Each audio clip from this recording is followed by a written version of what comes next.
Yeah, so welcome back everyone. And actually to our last PMD, but also session of the semester. So, we've been having these like once or twice a month, and I hope that you've enjoyed them as much as we have. And we've been getting to know each other a lot more through the semester, and we're excited and happy that, you've been like kind of absorbing everything we've thrown at you, but hopefully it's been like reflective and helping you in your advancing in this like different stages of where you're at.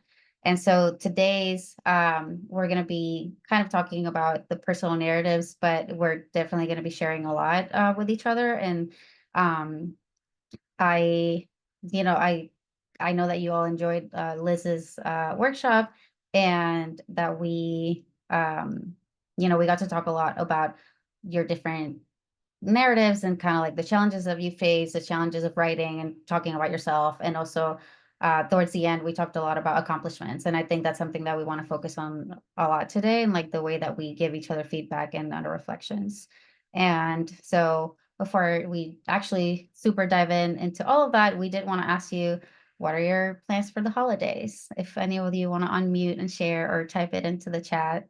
I know we just had a little bit of a holiday break, but now there's going to be a big one coming up. So, what are your plans?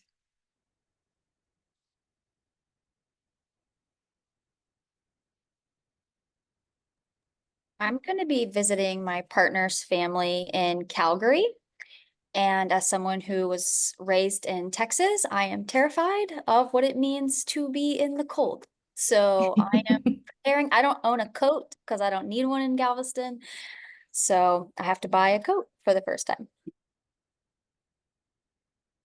It's okay, Hannah. Calgary is like the Texas of Canada, like Alberta in general. My brother lives in Calgary, funny enough. Yeah, So it's that's what I it's hear. very it's very Texan in a Canadian way. But cold. Yeah.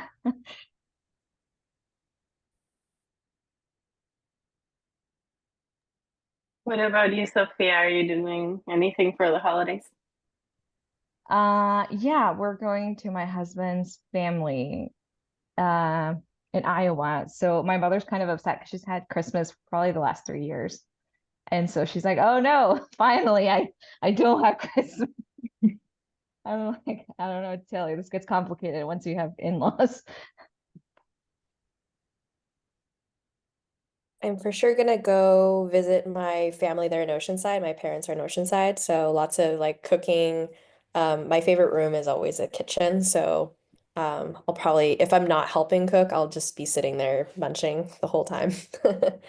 And then maybe I'll figure out. I just heard that there's like maybe look this up afterwards.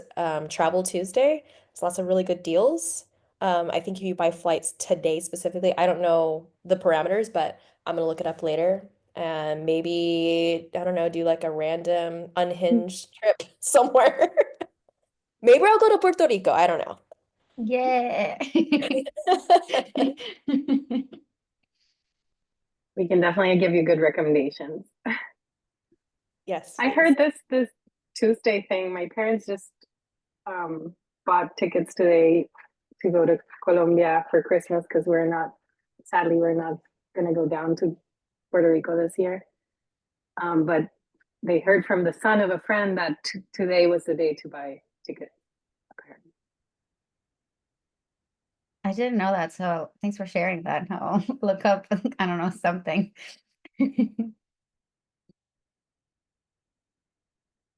I see a lot of people in the chat that have also shared that they're going home and visiting family.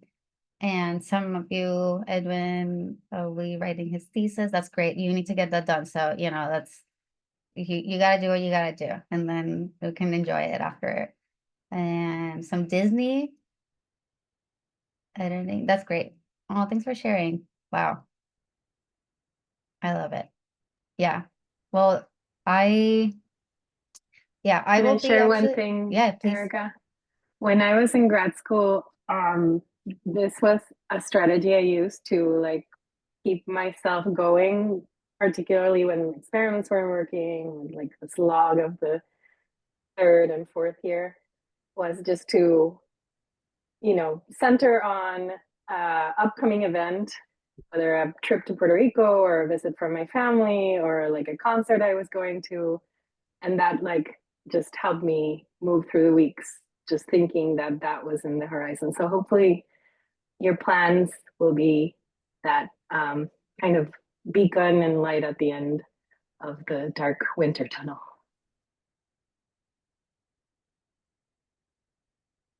Yeah, I love that strategy. And even if you don't have, like if your next big plan is like February, maybe you're like, okay, well, I'll go out to dinner with my friends one day, and that's, you still make a plan to celebrate those achievements. So nice. Okay. Well, thanks everyone for sharing. I'll go ahead and get started, and we can definitely have a little like note on the holidays at the end so we can chat more if we have time about our different plans. So this is kind of the layout of what we'll do today. And I'll kind of give a quick refresher.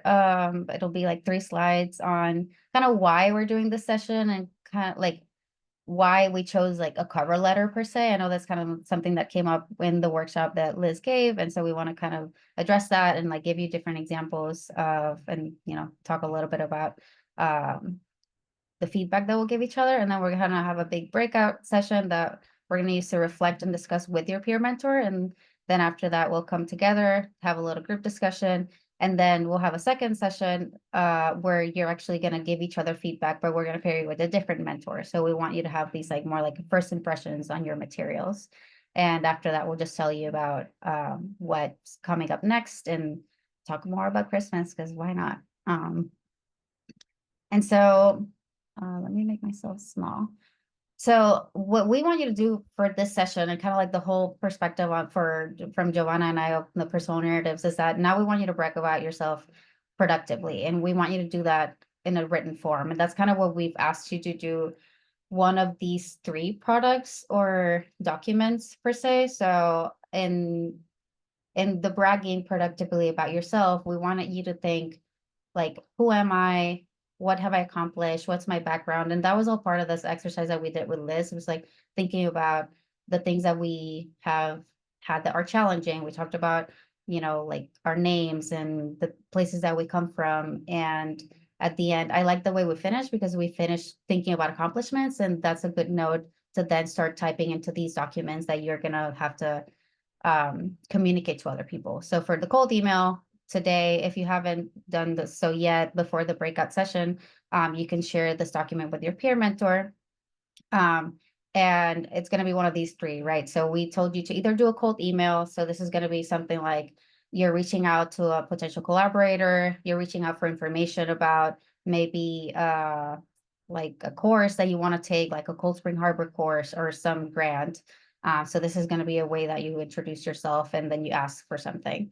Or it could be a cover letter or cover email. This is a little bit more formal of a document. And in the example we gave you was that this would be something for like a job posting that you're applying to, or maybe you're reaching out for to a postdoc, to a postdoc potential PI to, try to see if you can get an interview or, talk a little bit about that.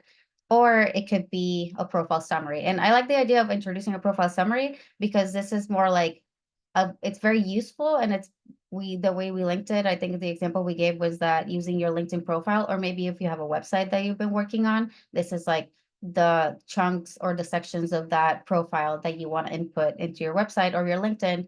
And so for LinkedIn, it could be in your experiences or your education, how you can have a description. So that's kind of the 3 types of documents.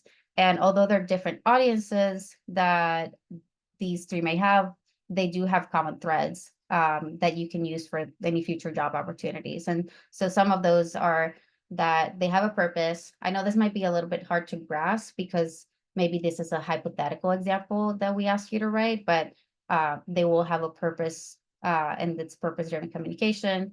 They definitely serve as a purpose to highlight your skills and your accomplishments. And that's why I keep saying that I like the way we ended, because maybe it kept you in this mindset of like, okay, I can write about this one accomplishment, or depending on what document you chose to write, you can guide it to talk about your research or talk about that grant that you received. Third, it will kind of serve as a personal brand. this is a little, or personal branding. This one's, I think, one of the more awkward ones, or a little more uncomfortable, because you kind of like, you're like, okay, what is my personal brand? And this is something that you just kind of like develop over time, but it does shine through in these documents. It also has sort of an alignment of like what the audience needs and what you need. So for example, in a cold email, you're asking about information for a fellowship that you want this fellowship, and they want the best candidates. And so it's this common need that is going to connect you both. And maybe that's sometimes hard to see, but there is always a common need that the audience is going to have and that you are going to type as well. And then it also provides a structure, and that's going to be different from these 3 different documents. And so kind of why a cover letter, we chose to kind of like focus on the cover letter theme, because this is going to be an important document that, depending on maybe what stage you are in your PhD, maybe you need it now, maybe you've already written a cover letter, but maybe you never have, or you might need to write one in 6 months. And depending, there's going to be different situations that you're going to need these for. And I think we agree that they are going to provide context between all the stuff that you have in your CV, and all your publications and your presentations, the courses you've attended, or the mentorship that you've done. Maybe you mentor like 5 different undergrads in your lab, and a cover letter is going to be a place where you write about those skills and why they're important for you. So it showcases your skills, your personality, and it's going to also give you credibility. So people always say this, but it is true that if you do write a cover letter, it personalizes your application a lot more, and you're taken more seriously. And it's because you took the time and you really personalized this to the opportunity that you're pursuing. And as I said, there's going to be like a lot of different situations that you might need a cover letter for. I think the very first cover letter I wrote was for like a fake position. It was more of an exercise, but then it served it just as a template for maybe a year later, when I was actually applying for postdocs, because I applied for a few postdoc positions. And actually then for this position that I'm in, I had like a very, very early version of a cover letter that spoke about maybe like why I cared about diversity. And that I kind of put in a drawer for a while, because the postdoc applications didn't really, care for that necessarily. And then, like that wasn't the path that I chose, and I decided to apply for this position. And it turns out that that original like cover letter I had written had like a template or a baseline for things that were important to me that then I expanded on. So what I'm saying is that maybe you don't find that right now you need this document, but there might be in the future a great opportunity for you to already have this document saved in your computer that you can modify and add on for these different things that you may need in the future. And so lastly, this is the actual refresher, is that today we're kind of going to practice a lot of radical candor. And this is this principle in this book by Kim Scott. And it's gonna focus on caring personally about each other, and then also challenging ourselves. And I think that we're in a group that is already practicing this. And I think this is something special about our YCA community, is that you already kind of care personally about each other, maybe because you've been getting to know each other, or because you've already, shared many, many sessions together. And so I think in every PMD, we've tried to practice this radical candor, but maybe sometimes we're leaning into this ruinous empathy of like, so today, we're going to be on this quadrant and focus on the good stuff about our documents, but also if you see that there's something that can be written differently, or that there's a message that isn't really coming through, then, say that to each other. And it's going to be like constructive feedback that we're going to give each other. And so, yeah, we want you to understand how you're perceived, refine your message, and definitely boost your confidence. And like, if you do see that, that things are amazing, then, you say that and just focus on the different parts of the documents. So that's kind of the refresher, actually. And I hope great, that was 10 minutes, amazing. So we're gonna start into this first breakout room, and we're gonna have 15 minutes for each person, but this is kind of gonna be, this reflective / feedback exercise. So what we want you to do is that you maybe have already shared your document with your peer mentor, or you will, in the next few minutes, and you'll explain to each other what type of document are you working on. So is it the cold email type, cover letter, or a profile summary? Who is your intended audience? So that's going to relate to the type of document that you're working on. What are the key points that you're trying to get across? And then what challenges you've come across while putting together this personal narrative and in these documents. So yeah, that's gonna be the first thing we'll do. And is there any questions about, I know I did a lot of talking, so is there any questions before we go into the rooms? And we'll be setting them up too in the meantime. Is it okay if it's like something that we've already submitted for something, but maybe like some of the pieces from that writing could be useful for like another cover letter, but like the piece itself is like has, I've already written it kind of thing? Yeah, and I think you can probably focus too on like, or kind of indicating what you may want to use it in the future, and then like how might that be changed, or also maybe you wrote it like, I don't know if you wrote it recently or also a while ago, so how, if there's any part of it that you'd update, how would you do that and things like that. But yeah, totally, that's totally fine.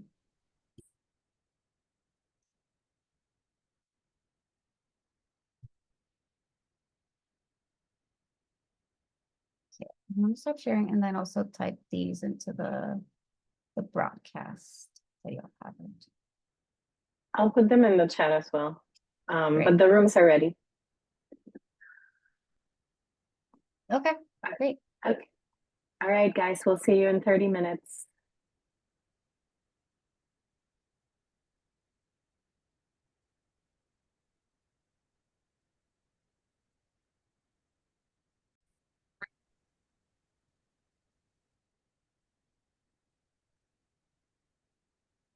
From everyone.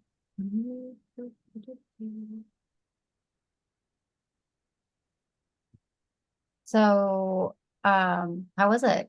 How was, I mean, how was sharing your materials? How did it go?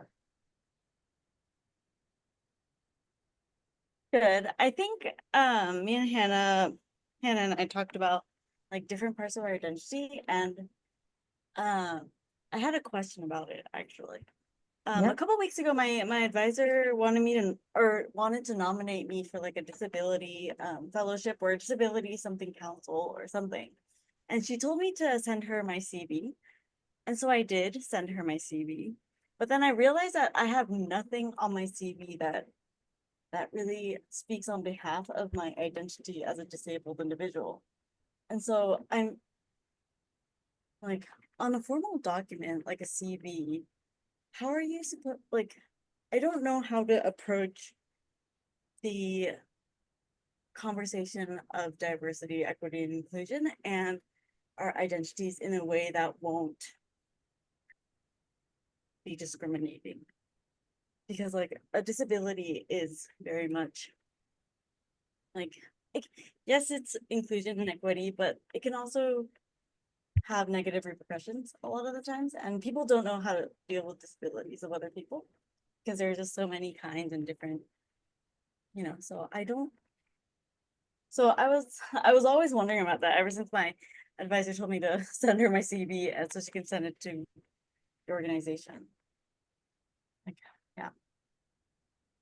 This might be a different conversation, sorry. I mean, No, I I think yeah, this is good. yeah. No, thanks for asking. I think that's something, especially because I think it's something that when we talk about diversity, it's like disabilities are kind of, it's something that's like harder to explain. I don't know if Giovanna, if you have anything to share first. Yeah, well, I think it's a valid question. For the CV, I don't think you need, I think a CV should be focused on scholarship, leadership, service. You can use the top part to maybe frame the CV. Maybe you can, put your professional or academic objective. And you can put parts of the things that you care about at the top. But I think in this case, I assume that the fellowship is not just, is given, it has a scholarship or excellence component, which is where your CV would come in. So if, if you were, I think just submitting your CV with your scholarship information without like anything related to your identities, I think is fine for this. If you were, for example, applying to a job where you're like advocating for people with disabilities, then, I think including your identities or your personal motivations at the top of the CV is totally valid. The other important thing is that you shouldn't be sending the same CV to every position that's out there. You should be modifying it. So if you're, in an audience that's giving an award for to students that represent the disability community, I wouldn't be very worried about discrimination. If you are applying to other positions and you don't want to divulge that identity, just take that part out of the CV. Does that make sense? Yeah, it does. Yes. Yes. I might have other questions following up, but Yeah, when I wants don't to think talk, that yeah. gets to the question about when to disclose, how much to disclose. So yeah, with respect to that, like if you were, for example, if your PI wanted you to write about that in a personal essay or something like that, I think it really is up to you and how comfortable you feel about it, how much you feel it's part of your identity that you want to integrate into a position, how much you trust Yeah. the institution or the people that are going to be evaluating you. It's something that's super personal. You shouldn't feel Yeah. pressure to add anything that you don't feel comfortable.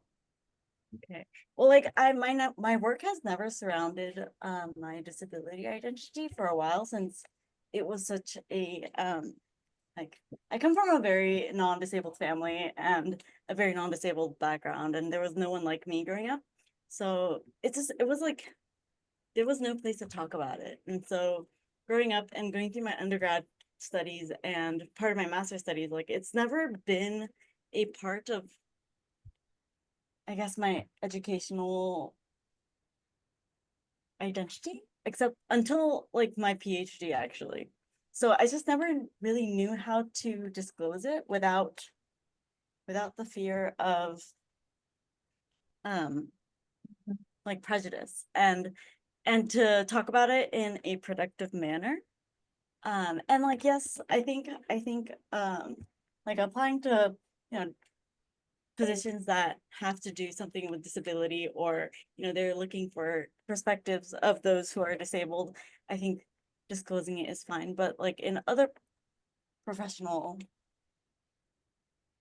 positions or what have you, I've been struggling to know how to bring that up. So yeah, thank you though. I know Edwin had his hand up for a bit. Oh, I just want to, I don't know if we're getting off topic, but I just had a question along those lines. Because I have an undergrad who has a speech impediment. And like what reading his essays for grad school, he never mentioned anything about it. And when I asked him, hey, I think this is a very important thing you should mention. Like one of the things he said was, I am not my condition, and he doesn't want to sound like he's trying to be hired like a diversity hire. I think that's something that's been coming up recently. And I could understand his point. I still think it's something important. And I just wanted to ask Giovanna, Erica, or anyone who might have an input on this. Like, I didn't push on it because I understood his point, but I just wasn't even sure how maybe that should be included or not. Mm-hmm. Yeah, I mean, again, I think it's something that's very personal. I don't think you're required to disclose it. I think once you're accepted, you probably want to disclose it to someone in the program, just for in terms of getting access to services and accommodations.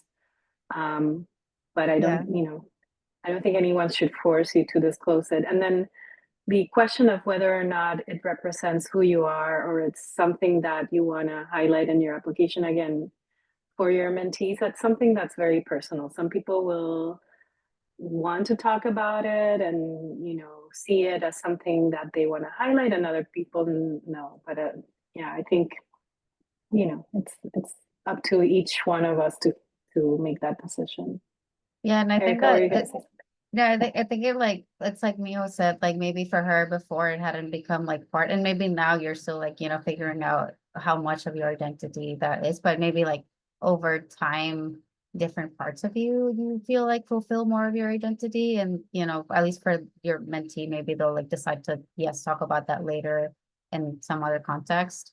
I think for at least I agree with Giovanna for like the cover letter. It's like really, or profile piece or whatever. It's very much something that is depending on the situation or like if you want to disclose it. I will say when you like apply for jobs, like there's like a chunk of an application that will be like, oh, are you a veteran? And the other thing they ask is like, do you have a disability? But it's a voluntary disclosure. So even then you don't have to disclose it. And I think it comes more like in the piece of like if you want some accommodation or not, but it's a totally voluntary like thing too as well. So I know that, but I understand that it's like a very much a like worry for, if you're being discriminated or whatnot. If you have done some work with like, students that have different disabilities and you want to, talk about it in your CV like that. And like, I think there is a way that if you do want to talk about it, that you can like embrace it in like I've worked because I care about, inclusion in these different ways. And it can be a place where you talk about it because it's part of you, but also because you care about inclusion in science and like your workplace and whatnot. So yeah, I don't know if that helps, but wanted to sprinkle that in. Thank you. No, thank you. Thank you for sharing. I think it's like that's a really, really great point as well. Adriana, do you have a Yeah, I do you don't, have a I mean, I do not have any disability, so I'm not sure. Take this with a grain of salt, but I did have a professor who recommended that if you did, like, if your disability affected your work, that's something you might want to share with someone you're working with after you get the job. That could be a thing, so that kind of what they mentioned, like, because you might want some of the resources and stuff. But I also heard that like if you want to use it as a strength in a personal statement, you can, but that obviously that's your decision to make. But if you don't want it, you don't have to. So it's kind of the same things everyone was saying. Yeah, and it's like Giovanna said, like if you get, I mean, hopefully you were nominated and you get this fellowship, but and in your CV, you can like, okay, if you get it, then explain why, but you can also as like one of your accomplishments, but you can also always like take it off if you like decide to, and that's the tricky part, right? Because it is an award, it's an accomplishment that you've made, but I think it'll depend on what position and how comfortable you feel like trusting that the person that's reading that on the other end will understand that and where it's coming from. Yeah, That makes usually sense. Yeah. for a fellowship, I would imagine that your nominator is also writing a letter of reference or recommendation where they can, write a little bit more about why you're qualified or you meet the criteria for the award. But I think in general, the CV, even for this fellowship, Mijo, I think should focus on your academic excellence, which I would imagine is also part of the award. Yeah, no, it's been a struggle because like disability work has never been a part of my work. So if I talk about my identity, it's been often mistaken for, oh, this is what you work on. Like, oh, you look at disabilities in disaster context, which is not the case. So there's a lot of like room for confusion. But Yeah. yeah, okay, that makes sense. Thank you everyone for answering my question. I don't know how helpful this would be. I have a friend who is disabled themselves and does a lot of like advocacy work for disabilities in neuroscience. And I've just kind of watched them navigate some of this stuff and how to word their applications and how to do it. I want to ask their permission first if they're comfortable with me sharing their contact information, but if they are, I can put you two in contact because I feel like someone like that who's like kind of navigated with jobs and applications and fellowships might be helpful. Yeah, no, that would be actually very great. There hasn't been resources. My advisor just told me that there hasn't been anyone in our department with a disability in all the time that she's been there, which is 30 something years. And so it's just like she doesn't really know how to navigate the Yeah. climate either. So it's They- just like a big black box. So that'd be super nice if you can share. Yeah, I have two friends. One has a more like visible disability, and then my other friend has more of an invisible disability, but both are like heavily like their day-to-day lives are heavily impacted, and so they both have different perspectives on like navigating each of those. So I'll reach out to them, and I'm Yeah. almost positive they'll say yes, but I want to like, ask first, Yeah. and I'll put you all in contact. For sure. Thank you so much. Yeah. Of course. There's a question in the chat about right. the best subject lines for emails. Do people have suggestions? Edwin, as our resident postdoc emailing expert, what were your subject lines? Postdoc position. I was very straightforward. My subjects, like I think ideally they should know what the email is gonna be about. So I'm pretty sure it's just said like interested in postdoc position or something like very brief and to the point. And everyone replied. So I think I've got them to read the email. I think did one thing explore. to Go ahead. oh, I was gonna say one thing that I have done also is I'll put my name in the subject line. So if they're like looking, they like remember my name, and it's hard to find when you have like a million postdoc same ones. But if you put your name like postdoc position, blah blah blah, Kimberly Spalding, then it's easy to find when they're like, oh, I can't find your email, and you're like, try searching my name. That's fine. That's good.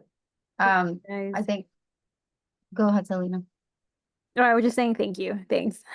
No, I was gonna say, I think because I wasn't sure about some of the postdocs, what I did was exploring postdoctoral opportunities in your lab, which is a longer title, but it kind of gave a hint of like, oh, like I'm like still exploring. I think if you give your cover letter or kind of ChatGPT can give you good subject lines too, and then you can kind of like it's like a simple line that for some reason gives you like a 5-minute headache. So if I think that's a good a good tool as well. Cool. Does anybody have any other thing or sharing before we go into our second rooms?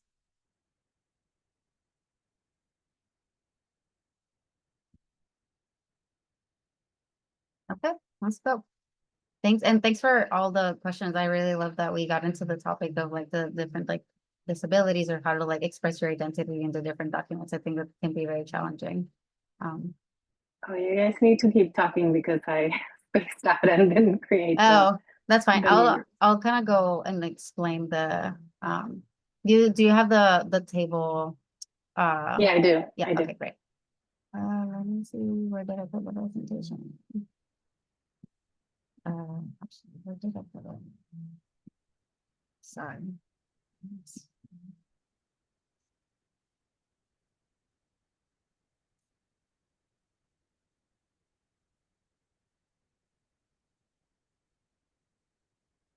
Yeah.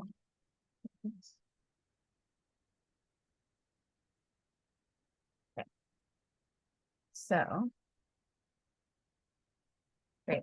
We did some feedback. And actually we didn't get to do this sharing the materials with the group, but now you get to share with someone else. And maybe in the second discussion, you can also kind of talk a little bit about which other people like usually can give you feedback. And so for the second breakout room, because it's 8:07, we'll do about 20 minutes, so about 10 each person, and then we'll have like a 5-minute-ish for wrapping up. And so now, this is like another time to like actually practice radical candor between each other. But what we want you to do is like, this is going to be someone that hasn't seen your draft and you want to have feedback, particularly in the first impressions. So we did this on purpose to swap you with someone else that maybe hasn't seen your materials to see, okay, let them read your material. It'll take a second. So you kind of like send it to each other, but then you can read each other's material and then just say like, okay, what are your first impressions? And maybe you can ask each other, okay, what were the key points that maybe I was trying to get across, and see if the other person can guess it, or, just try to do a little bit of first impressions and then give each other feedback. And if you have time, you can talk about how can these materials be updated to fit different something else. So like maybe you shared a profile and you want to put that into a cover letter or a cold email and you want to put it into a profile and things like that. So this will be with someone else, and let me know, Giovanna, when you're ready.